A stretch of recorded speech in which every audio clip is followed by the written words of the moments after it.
बिस्मिल्लाहिर्रहमानिर्रहीम। अस्सलामु अलैकुम।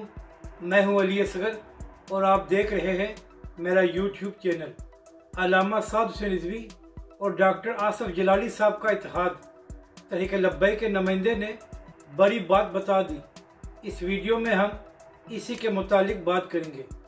इस वक्त पाकिस्तान का हर तजियाकार यही बात कह रहा है कि आने वाले इलेक्शन से पहले क्या तहरीक लब्बैक दोनों बड़ी सियासी जमातों में से किसी एक के साथ इत्तेहाद करेगी, मगर तहरीक लब्बैक के कारकुन और तमाम अहले सुन्नत ये बात कह रहे हैं कि क्या अल्लामा साद हुसैन रिजवी और डॉक्टर आसफ जलाली साहब के दरमियान इत्तेहाद हो सकता है। तो इसी हवाले से एक अच्छी खबर सामने आई है।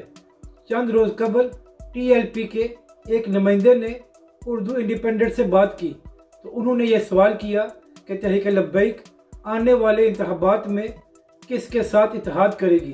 तो तहरीक लब्बैक के स्पोक पर्सन ने कहा कि हमारी पहली तरजीह ये होगी कि हम तंजीमात अहले सुन्नत के साथ इत्तेहाद करें जिनके साथ हमारे छोटे मोटे तंजीमी लिहाज से इख्तलाफात हैं।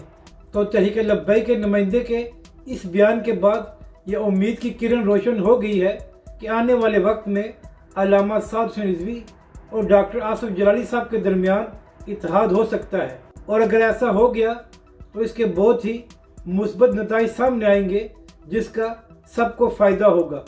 अपनी राय का ज़रूर इजहार करें कि आपको ये वीडियो कैसी लगी और हमारे इस चैनल को भी सब्सक्राइब करें।